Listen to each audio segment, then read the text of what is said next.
একসময় এই বাংলার কৃষকদের নীল চাষে বাধ্য করা হতো। ইতিহাসে যার নাম নীল চাষের জুলুম।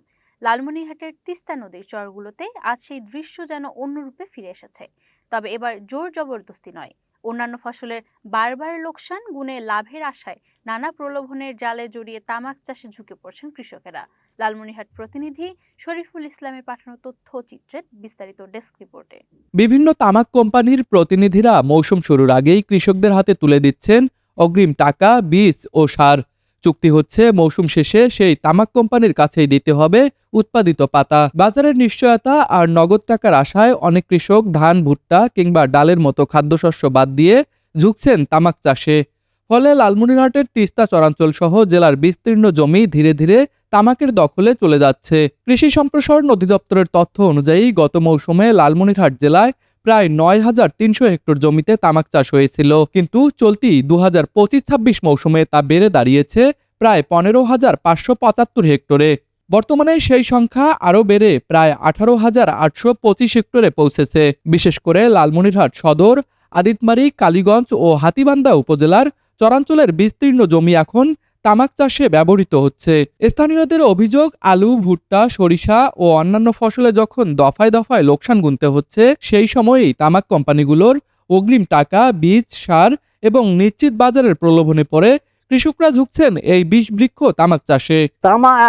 আলু লস, ভুট্টা লস, অসুল পেঁয়াজের সবগুলো তো লস।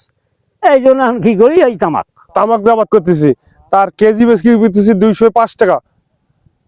এই জন্য আমরা তামাক আবাদ করি। আর তাঙ্কুর পয়সা আইছে টাটকা পয়সা। যেমন ভুট্টি আবাদ করলে আমাদের 6 মাস পানি দেওয়া লাগে। পানিতে আমাদের ফসলের কোনো আমরা লাভ পাই না, বরং আমার আসল থেকে ক্ষতি হয়। আর অন্য অন্য জিনিসের তো মূল্য নাই। বাদাম যদি গাড়ি 3,000 টাকা মন, এটা তো আমার আসলের খরচে ওঠে না, আমার সারের দামে ওঠে না। বর্তমান যে সারের পরিস্থিতি, সার এখন ওই যে ডিলারের কাছে দিয়ে, এখন ডিলারের কাছে যায় সার আনতে আমাদের একদিন চলে যায়।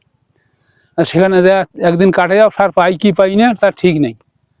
আগে তো সার অ্যাভেলেবেল ছিল, যখন তখন যা যেখান সেখান থেকে আনতে পারতাম। এখন তো আর সেটাও হয় না। কাজেই আমরা এখন তামাকের আবাদ ছাড়া আর আমাদের কোনো চলার মতন কোনো পথ আমাদের থাকে না। আমরা এগুলো কোনো গাজর, তরমুজ, আলু, ভুট্টা, অনন্য মানুষের নিত্য প্রয়োজনীয় জিনিসগুলো দেখতে পাচ্ছেন, দেখা যায় শুধু তামাক।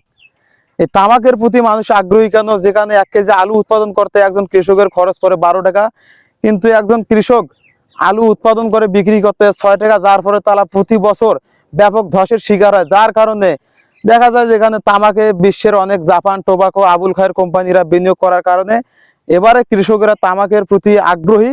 তারা তামাকে একটা ভালো বেনিফিট পায় বিধায় তারা তামাকটা চাষ করে। কৃষি বিভাগের দেয়া তথ্য মতে তামাক চাষ জমির উর্বরতা নষ্ট করে এবং পরিবেশের উপর নেতিবাচক প্রভাব ফেলে।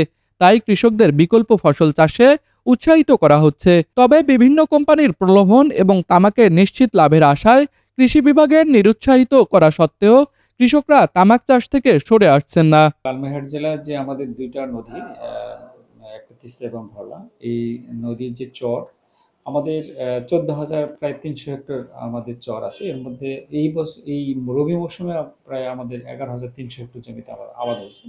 এখানে বিভিন্ন ফসল আবাদ হয়েছে। ভুট্টা আছে, আপনার সরিষা আছে, গম আছে, মিষ্টি আলু আছে, চীনাবাদাম আছে, বিভিন্ন ফসল। অর্থাৎ যে ফসলগুলো সমতল ভূমিতে আছে সেই ফসলগুলো আপনার চরে হচ্ছে, এবং সেক্ষেত্রে কিছু তামাকও আবাদ হচ্ছে আপনার এই চরেও। এখন তামাকের বিষয়টা যে আমাদের লালমনিরহাট জেলায় গত বছরের চেয়ে এই বছর তামাকের আবাদটা মানে অনেকটাই বেড়েছে। যেহেতু গত বছর তুলনায় আমাদের বেশ কিছু বেড়েছে। এই বছর আমার টোটাল 18,255 হেক্টর জমিতে তামাক উৎপাদিত হয়েছে। এবং তামাকের যে বিষয়টা, এখানে কোম্পানিগুলো বিভিন্নভাবে তামাক চাষিদেরকে প্রণোদনা দিচ্ছে, বিভিন্নভাবে তারা উৎসাহ দিচ্ছে। তো আমরা যদিও আমাদের ডিপার্টমেন্ট থেকে আমরা এটাকে নিরুৎসাহিত করতেছি যে যদিও তামাকের কোনো মানে খুব বেশি লাভ নেই, তামাকের ক্ষতিকর প্রভাব অনেক। এটা স্বাস্থ্যগত ঝুঁকি আছে, পরিবেশগত ঝুঁকি আছে, মাটির স্বাস্থ্য নষ্ট হয়ে যায়। সব দিক দিয়ে তামাক একটা ক্ষতিকর ফসল, কিন্তু আসলে যেহেতু কৃষক দিন শেষে এটা ভালো মূল্যে বিক্রি করার একটা নিশ্চয়তা পায়, এই কারণে তারা কিন্তু আমাদের এই উদ্বুদ্ধকরণ যে কার্যক্রম, নিরুৎসাহিত করার যে কার্যক্রম, তারা খুব একটা নিরুৎসাহিত হচ্ছে না। তামাক কোম্পানিগুলোর চুক্তিভিত্তিক চাষ এবং নগদ টাকার প্রলোভনে অনেক কৃষক এখন এই চক্র থেকে বের হতে পারছেন না। ফলে সীমান্তের এই জেলায় তামাকের সবুজ পাতার আড়ালে জমছে এক নীরব বিপদ, যার মাসুল দিতে হচ্ছে কৃষিজমি, মানুষ এবং আগামী প্রজন্মকে। লালমনিরহাট প্রতিনিধি শরীফুল ইসলামের পাঠানো তথ্যচিত্রে তুষার আচার্য, ডেস্ক রিপোর্ট, RCTV।